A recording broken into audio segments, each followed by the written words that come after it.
Lucas 2, versículos 6 e 7, a palavra de Deus diz assim: E aconteceu que, estando eles ali, chegou o tempo de ela ter a criança. Eles é José e Maria, e o tempo de ela é Maria aqui.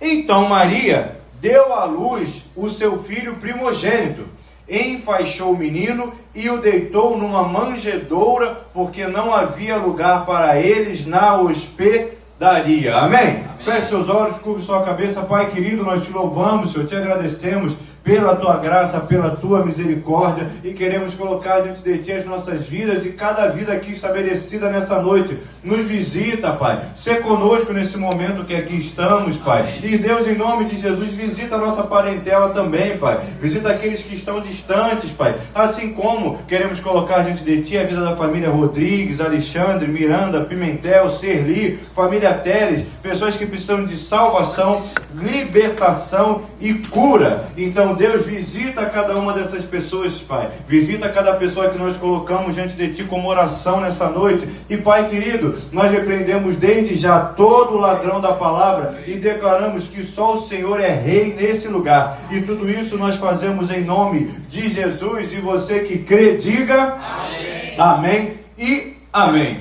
Queridos, vindo para cá, eu tive a oportunidade de passar ali na porta da Igreja Católica, e a Igreja Católica estava apinhada de gente, hiperlotada. Chegando aqui no lugar onde nós estamos, o intuito do nosso coração, o intento de nós que estamos aqui e daqueles que lá estão, é o mesmo. Eu não sei se você sabe o que aconteceu hoje, o que você está fazendo aqui. Então olha para esse crente que está aí do seu lado e pergunta quem é que faz aniversário hoje aí. Pergunta para ele aí, ó. Pergunta aí, vê se ele de repente entrou aqui desavisado, porque a gente começa celebrando o aniversário hoje no dia 24, e quando dá meia-noite a gente celebra o nascimento de Jesus Cristo.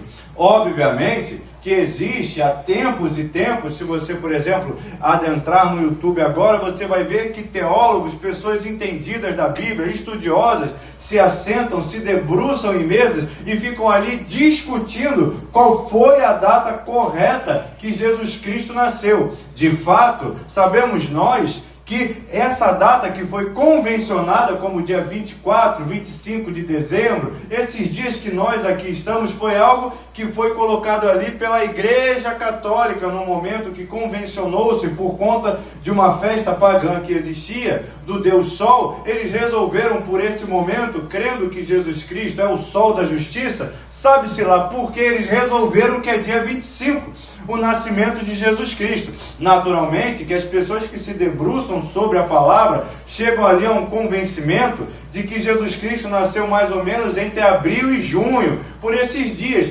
Baseado no que eles falam isso? Baseado no fato de que aqueles homens que ali estavam passando, eles conseguiram ver uma estrela passando no céu, o que conota que o céu estava limpo para que eles conseguissem ver aquela estrela, porque se o tempo estivesse nublado, eles não conseguiriam ver a estrela passando, e na região onde eles estavam, o tempo fica límpido mais ou menos nessa data. Se você está entendendo, diga amém. Amém.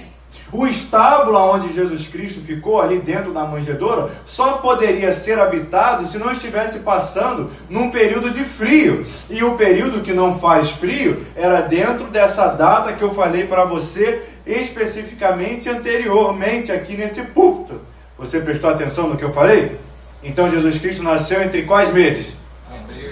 Olha aí, eu achei que você estava dormindo, mas você está aí acordado mesmo, hein? Você não veio aqui prometendo, achando que ia ter ceia, não. Você veio cultuar a Jesus Cristo. E entenda bem que é natural nós sabermos a data a qual Jesus Cristo nasceu de maneira assim ampla. Natural que o dia nós não conseguimos saber. Mas por conta da educação que você teve, da educação que eu tive, da cultura onde nós estamos estabelecidos, a gente acaba também comemorando o nascimento de Jesus Cristo por esses dias que aqui nós estamos. Porque, afinal de contas, você não chega a ser aquele cidadão que quando o pessoal está comemorando, você fala, mas Jesus Cristo nasceu hoje, então eu não vou, então isso, então aquilo. Não faz isso não bota... Porque, queridos, a cultura onde nós estamos estabelecidos, ela apresenta-se dessa forma para nós. E nós conseguimos fazer muito mais diferença se juntando com aqueles que estão comemorando e que de repente não têm a mesma visão que eu e você, o nascimento de Jesus Cristo. Mas sabemos nós que dentro de tudo que foi apresentado, se você não sabia, você está sabendo agora, que Jesus Cristo não nasceu no dia de hoje. Diga amém aí no seu lugar. Amém. Mas quando nós olhamos para o mundo todo comemorando, para o mundo todo fazendo a festa que está fazendo, nós também achamos de comemorar, porque afinal de contas, queridos, o nosso coração, assim como o coração daqueles que estão em outros lugares agora, até numa igreja aqui próxima de outra vertente, eles estão com um coração inclinado e reclinado a adorar o Jesus Cristo como se o nascimento dele tivesse sido hoje. E eu não sei se você já passou por isso, mas aqui, nós que aqui estamos, nós temos filhos, nós tivemos netos, ou nós já tivemos contato com alguma criança pequena. E quando essa criança pequena chega para mim, chega para você e fala assim, olha, eu vim aqui te trazer um presente, e ela te entrega com a maior pureza de coração, uma bala já aberta, ou um pirulito que ela tem, e ela te entrega, olha, trouxe aqui para você, para te dar de presente de aniversário. Eu não sei se você tem coragem de chegar para aquela criança e falar, se manda daqui, garoto, que hoje não é meu aniversário não. Você, quando recebe aquele presente daquela criança, com toda aquela singeleza de coração daquela criança, você naturalmente recebe aquele presente. Amém. Diga amém aí, você que não tem um coração de pedra. Quem não disse amém, enxota a criança, né? Porque a criança, quando chega com o presente, você... Mas, queridos, a criança, quando ela chega com aquele presente, falando, vovô, olha aqui que eu trouxe para o seu aniversário. Você fala, muito obrigado, meu neto, melhor neto do mundo. Seu aniversário é só em fevereiro. Mas você recebe em dezembro e dá um abraço naquela criança, porque o coração dela está contrito e quebrantado e direcionado a você como se fosse o seu aniversário. E, queridos, eu acredito que com Deus a quem nós servimos, não é muito diferente do que um pai quando faz isso com a criança. Quando um avô recebe um presente fora de época. Eu acredito que Deus dos altos céus olha para aqueles que pensam que hoje é aniversário de Jesus Cristo, mas estão celebrando a Ele, estão dando glória a Ele. Ele olha do alto céus e pensa, hoje não é meu aniversário não, mas vocês estão fazendo isso com tanto amor e carinho, porque a palavra de Deus garante que um coração contrito e quebrantado ele não rejeita. Então aqueles que se aproximam de Deus com o coração puro, celebrando o aniversário dele, Deus recebe a adoração daqueles que o adoram. E você nessa noite, você sabe que hoje é o dia que Jesus não nasceu. Diga amém aí no seu lugar. Mas hoje é dia de louvar a Deus como nos outros dias. Então erga as suas mãos aos céus e renda o seu louvor nessa noite para o Deus que vive, que é soberano e que está vivo. Porque afinal de contas, você tem um coração contrito, dá um glória aí no seu lugar. Você tem um coração quebrantado, dá um aleluia aí no seu lugar. E queridos, estamos aqui nessa noite com o nosso coração voltado a adorar a quem? Ao Rei dos Reis, ao Senhor dos Senhores, àquele que é digno de todo louvor e de toda adoração. Ele de repente dos céus olha e fala, hoje não é meu aniversário não, mas está tão bonito você me adorando, que eu aqui no alto céus, eu recebo de ti a sua adoração. E meu filho, eu recebo o seu presente nessa noite, em nome de Jesus. Então aproveita que você está com esses braços levantados, sacode seu irmão que está aí do seu lado e fala, olha, hoje não era dia de festa não, mas já que tem festa, eu vou entrar nessa festa junto contigo em nome de Jesus.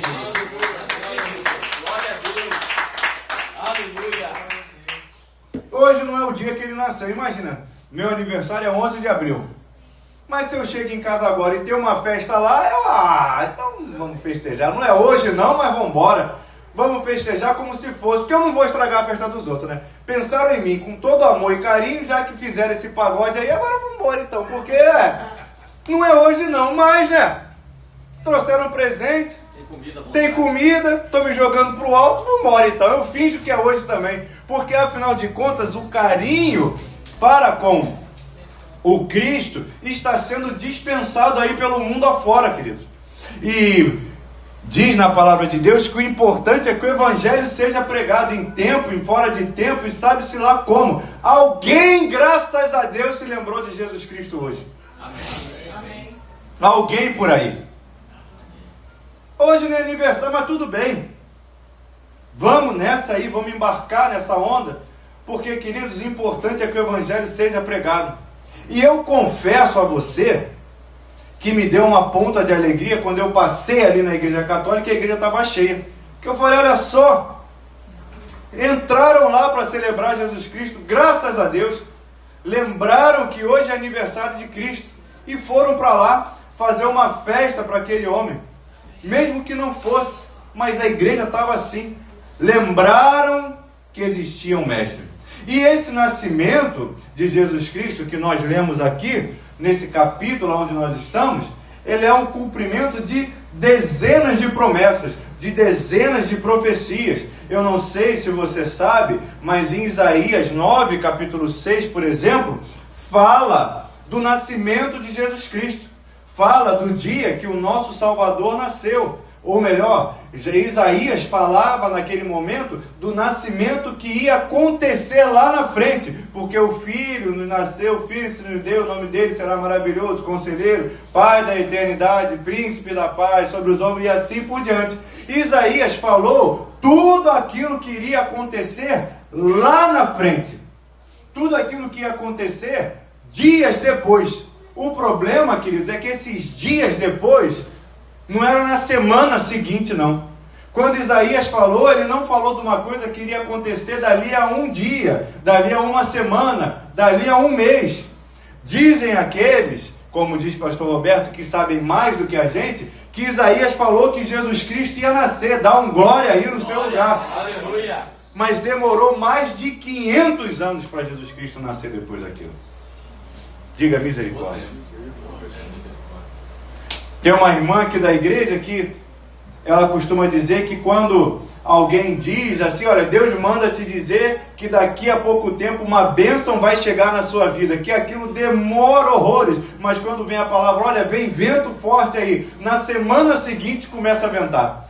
Quando a gente vê aqui na palavra de Deus as profecias acerca do nascimento de Jesus Cristo e principalmente de Isaías, queridos, 700 anos é muito tempo. 100 anos é muito, já é tempo. 500 anos é quase o que o Brasil tem. Eu lembro quando o Brasil faz 500 anos, todo mundo celebrou. É muito tempo, queridos, para que a gente espere uma promessa acontecer nas nossas vidas. Agora imagine aquele povo, o povo hebreu, povo judeu, povo escolhido de Deus, recebendo uma notícia, olha, vai nascer um Salvador que vai te libertar. O pessoal se anima, o pessoal celebra, mas, queridos, não tem a validade de quanto tempo aquilo iria acontecer. Mas eu imagino que se a promessa tiver demorado exatamente esse tempo, entre 500 e 700 anos, quem recebeu a promessa não viu a promessa se cumprir. Sim ou não? Olha, a gente tem esperança de viver muito, né? Vocês ficaram meio reticentes assim de responder. A gente crê que a gente vai viver muito tempo, que a gente vai chegar a 100 anos. Aí, só um amém, uma tem esperança. Agora, 500 anos, eu vou estar russo para você e para mim, querido. 700 é mais complicado ainda. Então, eu fiz a pergunta, você ficou com um pouco de medo de responder. Então, eu vou responder por você. Quem recebeu a promessa, 700 anos depois, não viu a promessa se cumprir. Quem? Mas Matusalém foi antes, né? Matusalém não estava lá, coitado. Ele não viu. Ele não recebeu a promessa. Coitado de Matusalém. E quem estava lá, não viu a promessa se cumprindo. Recebeu aquela profecia, olha, daqui a tanto tempo vai nascer. Mas não viu aquilo acontecendo, queridos.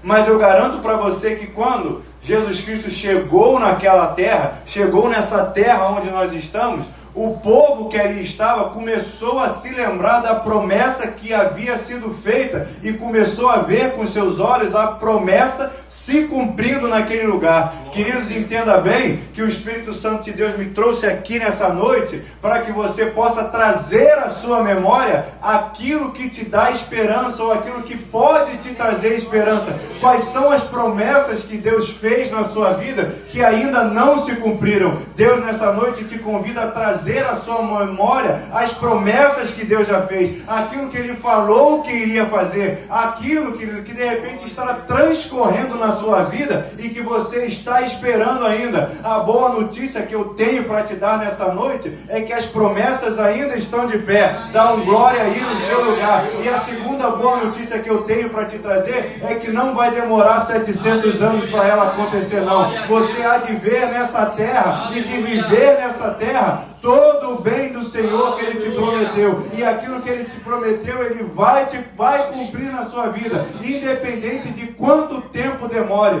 Então aproveita e pergunta para o teu irmão quanto tempo ele está esperando. Amém, Jesus. Desde quando eu nasci. Queridos, eu posso garantir que pode estar demorando muito tempo, mas não tem 700 anos ainda. Não tem nem 30, se Deus quiser, queridos. Mas, queridos, entenda bem que toda a promessa de Deus, ela passa pelo teste do tempo. Eu não sei se nessa hora é hora de dar glória ou se é hora de dar misericórdia. Porque, queridos, entenda bem que o tempo é um maturador da promessa. O tempo, ele é um teste de fé. Porque imagina, você é do tempo do São Longuinho? Lembra do São Longuinho? Que você perdia uma coisa. Aí você fazia o que, Diácono Beck, para achar? Acho que é 3 pulinhos. Achava. Não. Achava. Achava na hora. Imagine se Deus fosse igual ao São Longuinho. A cada 3 pulinhos que você desse, que você não encontrasse algo, você ia falar, esse São Longuinho aí não está com nada.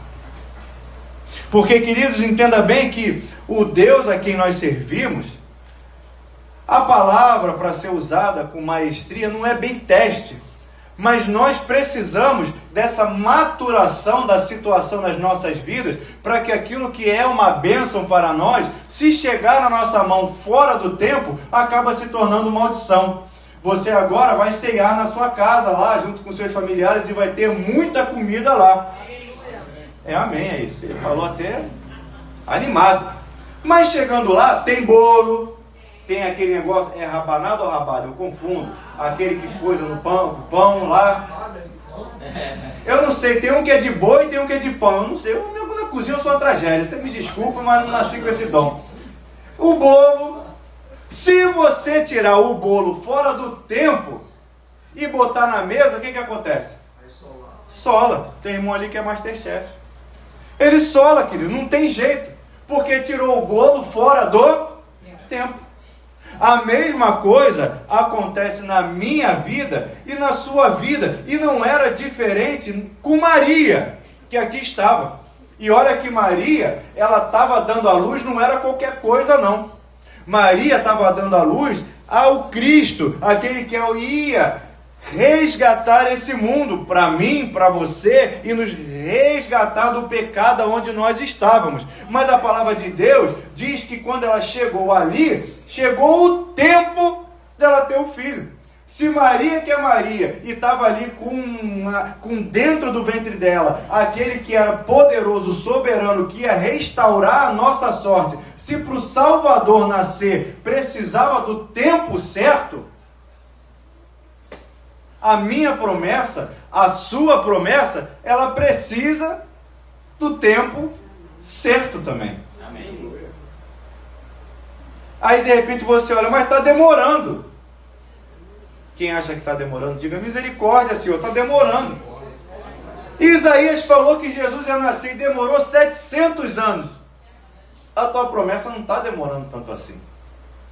Queridos, entenda bem que tenha fé e tenha bom ânimo, porque no tempo certo, aquilo que Deus preparou para a sua vida, Ele vai liberar sobre você, sobre esse irmão que está do seu lado. Mas tem o tempo certo. Se teve o tempo certo para Jesus Cristo nascer, teve o tempo certo para Jesus Cristo crescer. Teve o tempo certo para Jesus Cristo ir para a cruz. Tudo teve um tempo para acontecer. E olha que naquela época a vinda de Jesus Cristo era urgente. Jesus Cristo ir para a cruz era urgente. Mas teve que passar pelo teste do tempo, querido. Entenda bem que o tempo é algo que de vez em quando a gente se olha no espelho e olha para as nossas carnes, ele é um adversário da nossa vida. Porque quando você pensa no tempo, você fala assim, mas eu não sei se eu ainda tenho mais tempo. Eu não sei se eu ainda tenho muito tempo. Eu não sei se eu sou capaz de viver ainda o tempo necessário para viver essa promessa. Queridos, entenda bem que as promessas de Deus, elas estão transcorrendo sobre as nossas vidas. Elas estão diante dos nossos olhos, sendo assim algo que ainda não nos alcançou, mas é algo que Deus já tem liberado e delegado sobre as nossas vidas, sobre a minha vida, sobre a sua vida, sobre a vida dessa igreja que nós aqui estamos. Mas entenda bem, queridos, que tem certas promessas que são liberadas sobre as nossas vidas que nós também não iremos ver. E aí, de repente, você olha para o seu coração, você olha para si, e isso bate até um sentimento de tristeza, porque afinal de contas, você gostaria de ver as coisas que acontecem, as coisas que vão acontecer nas nossas vidas. Mas entenda bem que aquilo que Deus reservou para a minha vida e para a sua vida, são coisas que são muito maiores do que aquilo que os seus olhos desejam e almejam ver. Você de repente tem no seu coração promessa, e quando a gente fala em promessa, a gente pensa logo em bem material. Mas, queridos, entenda que as promessas de Deus para a minha e para a sua vida, elas são muito maiores do que aquilo que nós podemos adquirir e aquilo que nós podemos acumular nessa terra. E eu espero que através de exemplos você consiga compreender o que eu estou falando. Você, de repente, dentro da sua caminhada, e fatalmente isso aconteceu contigo, você teve a oportunidade de fazer alguma arte marcial na sua vida. E quando você sempre entra num centro de treinamento, de luta, que você vai em algum lugar lá treinar, tem sempre uma foto de um velhinho japonês lá na parede, que você sempre que passa olha para a cara daquele homem lá, que foi o que fundou a arte marcial que você está praticando. E quando você adentra naquele lugar, a foto daquele homem está na parede. Queridos, entenda bem que lá no Japão, quando ele inventou aquela arte marcial, ele jamais imaginou que passada todas essas décadas, ele fosse chegar do Oriente até o Ocidente, do Ocidente até o Oriente, de norte a sul desse planeta Terra, e que passado esse tempo todo, ele ainda seria lembrado por aquilo que ele inventou lá, de repente, num vilarejo tão longe. Compreenda bem, queridos, que existem certas coisas que quando você faz aqui, lá na frente você não vai nem ver o que está acontecendo. Mas imagine bem, você daqui a 100 anos, você já não estará mais aqui. Mas pode ser que de repente o teu bisneto que lá está, ele veja uma Bíblia que foi lá largada, que está lá numa despensa guardada, e alguém fale assim: ô mãe, de quem é essa Bíblia? Alguém fala: essa Bíblia era do seu bisavô, que foi o primeiro evangélico dessa casa, que conseguiu ganhar a sua família para Jesus Cristo. Aquele homem que teve uma vida transformada. Ou então, lá dos altos céus, Deus vai responder uma oração que você fez hoje aqui nessa casa, pedindo sobre as suas gerações, e aquilo foi plantado aqui, e lá na frente, essa árvore ela vai crescer, e você não vai ver ela crescendo, mas mas naquele grande dia lá no céu, quando todos estiverem juntos na boda do Cordeiro, você vai olhar para o alto, você vai olhar para um lado, você vai olhar para o outro lado, e quando você olhar o seu galardão lá no céu, alguém vai te falar: tá vendo essa criança? Foi por causa da oração que você fez naquele lugar. Tá vendo o seu bisneto? Foi por causa da oração que você fez. Tá vendo o seu filho que se converteu depois? Foi por causa do seu testemunho dentro de casa que você fez. Porque, queridos, aquilo que Deus prometeu para a sua vida vai se cumprir. Pode ser que você não veja em vida, mas a salvação ela vai chegar na sua casa, e aquele que você acha que não tem jeito vai se converter também. Porque, queridos, a promessa de Deus é como uma flecha lançada, e depois que ela vai, ela não retorna mais. Então fique tranquilo com relação à sua casa, fique tranquilo com relação ao seu filho, fique tranquilo com relação às gerações que vão vir depois de você, porque eu creio que você ora por cada um deles, e você que ora, dá um glória aí no seu lugar. Cada oração que você faz é como se fosse uma semente plantada nessa terra, e no tempo certo ela há de germinar, e você há de ver naquele grande dia lá no céu as suas gerações junto contigo, por conta daquilo que você fez nessa terra através dessas orações que você faz no dia de hoje. Eu não sei se você crê nisso que está sendo falado, mas você que crê, dá um glória aí no seu lugar, em nome de Jesus, e deixa Cristo fazer a obra dele, porque tem o tempo certo para as coisas acontecerem. Trazendo para o nosso meio, Bispo Roberto, que foi o fundador da denominação, pode ser que ele jamais tenha imaginado aonde essa denominação iria chegar. Pode ser que ele jamais tenha imaginado a quantidade de igrejas que seriam abertas no Brasil por conta da vida dele. O bisavô do Bispo Roberto jamais imaginou que as orações que ele fez pelo seu neto, pelo seu bisneto, iria no dia de hoje desembocar aqui nesse lugar e na sua vida. Amém. Porque se não fosse alguém lá no Canadá um dia pregar o evangelho para o seu filho, você não estaria aqui hoje celebrando a Cristo. Foi por algo que ele fez lá atrás, e aquele homem principalmente se permitiu ser trabalhado por Jesus Cristo, dando espaço para que Cristo fizesse a obra na vida dele. Porque, por vezes após vezes, nós não damos o devido lugar que é de Jesus Cristo nas nossas vidas. Entenda bem que Jesus Cristo estava para nascer naquele momento, que Maria ia dar à luz ao seu filho primogênito. Ou seja, se ela teve um filho primogênito, é porque depois ela teve outros filhos. E aí depois em casa, dever de casa para domingo, trazer o nome dos irmãos. Dever de casa, não responde agora não.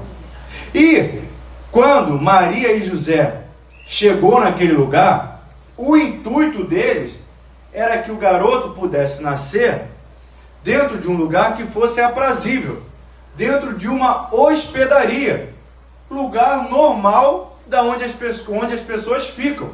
Contudo, chegando naquela localidade, não havia espaço para aqueles homens e não havia espaço para Jesus Cristo nascer, porque estava tudo lotado,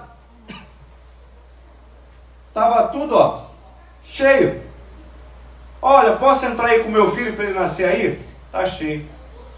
Então vou ali no Imperial. Posso entrar aí no Imperial com meu filho para ele nascer? Minha mulher está grávida? Não, aqui está cheio. Então eu vou ali no Flórida agora. Chegou lá no Flórida, não, está cheio. E aí, queridos, sobrou a manjedoura para o menino ficar lá, porque estava tudo cheio. Entenda bem que na nossa vida, de vez em quando, a gente faz a mesma coisa com o Cristo a quem nós servimos. Com o Cristo que está do nosso lado. Com o Cristo que anda junto conosco. Ele está com vontade de entrar na nossa vida. Ele está com vontade de nascer. Ele está com vontade de ter a honra de ser dada a nós, de nós sermos habitação para Ele. Mas a gente chega para Jesus Cristo e fala: Cristo, hoje não, porque está cheio. Eu tenho outras coisas que estão ocupando o seu espaço. Eu tenho outros afazeres e não dá para o Senhor Jesus ficar aqui nessa noite. Mas, queridos, entenda bem que o fato dos lugares estarem lotados não impediu Jesus Cristo de nascer, queridos. Entenda bem que, independente do tamanho da fé que o mundo tem em Jesus Cristo, do tamanho da consideração que o mundo tem por Jesus Cristo, isso não impede Jesus Cristo de nascer. E isso não impede Jesus Cristo de retornar. E principalmente, queridos, isso não vai impedir o retorno triunfante de Jesus Cristo para resgatar a igreja. Pode ser que o mundo esteja se esfriando, pode ser que o mundo esteja deixando Jesus Cristo para trás, mas isso não vai impedir Jesus Cristo de cumprir a sua obra. Isso não vai impedir Jesus Cristo de fazer o que Ele tem que fazer. E, queridos, de hoje para frente o relógio continua fazendo tic-tac, e vai chegar o momento que Jesus Cristo vai retornar para resgatar a sua igreja, para resgatar aqueles que foram fiéis, para levar de volta aqueles que ficaram fiéis até a morte a Jesus Cristo. Pode ser que as pessoas hoje em dia olhem para Jesus Cristo e falem: Jesus Cristo não tem lugar para você aqui não, mas Ele há de retornar naquele grande dia para resgatar a sua igreja. Mas hoje, querido, eu estou diante de pessoas que estão aqui na igreja de Nova Vida do Catete e que falaram para Jesus Cristo: Jesus Cristo, aqui você tem lugar, na minha vida você pode trabalhar. Você abriu mão de certas coisas e reservou um tempo para Jesus Cristo vir te fazer uma visita. Então, queridos, eu quero que você levante as suas mãos aos céus e exalte ao Cordeiro, porque você abriu espaço para Jesus Cristo entrar, viver, fazer morada, e você abriu mão de certas coisas para que Jesus Cristo pudesse fazer a obra na sua vida nessa noite. Então, queridos, diga para Jesus Cristo nessa noite: eis-me aqui, Senhor, faça morada dentro de mim, e que o Senhor possa nascer, e não só nascer, mas reinar na minha vida, na minha casa e dentro do meu coração. Mas o Espírito Santo quer te fazer uma pergunta nessa noite, queridos. O Espírito Santo, ele quer te perguntar qual é o espaço na sua vida que, de repente, você, por algum motivo que não nos cabe aqui julgar o qual, essa hospedaria nessa área ficou cheia. Uma determinada área dentro do seu coração que de repente você olhou e pensou: Jesus Cristo, vem outro dia, porque aqui está cheio. E aí, queridos, eu quero orar junto contigo nessa noite, porque você que tem essa tomada de consciência que um determinado lugar dentro do seu coração foi tomado por outros afazeres e Jesus Cristo não tinha mais espaço ali. Eu quero te convidar nessa noite a se colocar de pé e vamos orar juntos, entregando, se assim eu posso dizer, esse pequeno quarto aí dessa hospedaria, onde de repente você não permitia mais Jesus Cristo entrar. Pode ser a sua saúde, de repente as suas finanças, de repente, queridos, algo que você nem sequer reparou, mas você trocou a fechadura e Jesus Cristo não pôde mais entrar. Eu quero nessa noite te convidar a fechar seus olhos, curvar a sua cabeça e convidar mais uma vez a Jesus Cristo a entrar nesse lugar. Pai querido, nós estamos aqui na tua casa nessa noite, Senhor, contemplando, Pai, o teu ser, Pai, contemplando o teu Espírito Santo, Pai, contemplando, Pai, tudo aquilo que o Senhor tem para nós. E o Senhor nessa noite nos deu uma tomada de consciência, Pai, que em determinada área, Pai, nós te tiramos de lá, Pai. Nós, Pai, num determinado quarto dentro do nosso coração, nós falamos: Jesus Cristo, aqui não tem mais espaço para você nascer. Pai querido, nessa noite, Pai, diante de Ti, Pai, nós queremos, Senhor, Te entregar mais uma vez esse espaço que nós tomamos de Ti, Pai. Deus querido, em nome de Jesus Cristo, entra de novo nesse lugar, Pai. Entra de novo, Pai, nessa hospedaria. Entra de novo, Senhor, nas minhas finanças. Entra de novo na minha família, Pai. Entra de novo, Pai, no meu trabalho, Senhor. Entra de novo, Pai, naquele lugar que nós de repente te tiramos, Pai, e que era teu de direito. Deus querido, nós queremos te pedir, Pai, trabalha na nossa saúde mais uma vez, trabalha na nossa, Pai, na nossa mente mais uma vez, que Deus querido, que essa ceia dessa noite que nós estaremos reunidos, nós te convidamos de volta para o seu lugar na mesa, Pai. Então, Deus, em nome de Jesus, seja conosco, Pai. Nós te entregamos novamente as chaves desse lugar, nós te entregamos novamente, Pai, o seu lugar de destaque na mesa, nós te entregamos novamente a nossa saúde, Pai, nós te entregamos novamente, Pai, de repente aquele ministério que nós deixamos de fazer, aquilo que o Senhor entregou para nós e que nós deixamos de lado, porque não havia mais espaço para Cristo ali. Ah, Pai querido, em nome de Jesus Cristo, nós te devolvemos a soberania, Pai, para que o Senhor possa voltar a reinar nesse lugar, para que o Senhor possa colocar os teus pés novamente. Então entra na minha casa, Pai, entra, Senhor, na minha ceia, entra, Pai, em nome de Jesus, na minha saúde, entra nas minhas finanças, Pai, e toma o seu primeiro lugar, Pai. Nós não queremos ter os nossos quartos lotados e o Senhor longe de nós. Nós queremos, Pai, que o Senhor venha fazer morada dentro do nosso coração e tome a regência de tudo aquilo que o Senhor há de fazer. Então, Pai querido, o Senhor nos despertou nessa noite, Pai. O Espírito Santo trabalha no coração de cada um aqui nesse lugar, Pai, apresentando uma determinada área que Ele quer entrar novamente. Então, Senhor Jesus Cristo, esse irmão que aqui está, essa irmã que aqui está, entrega a Ti de volta a soberania sobre essa área novamente. Então, Pai querido, nós consagramos a Ti, Pai, e, Senhor, damos liberdade para que se cumpra o Teu querer e Teu efetuar sobre essa vida. Pai querido, faz aquilo que só o Senhor pode fazer sobre as nossas vidas e toma o Teu primeiro lugar novamente, Pai, nessa área que meu irmão está Te entregando, Pai. É o que eu te peço, Senhor, te louvo e te agradeço, entregando a Ti toda a honra e toda a glória, em nome de Jesus. E você que crê, diga amém e amém, em nome de Jesus.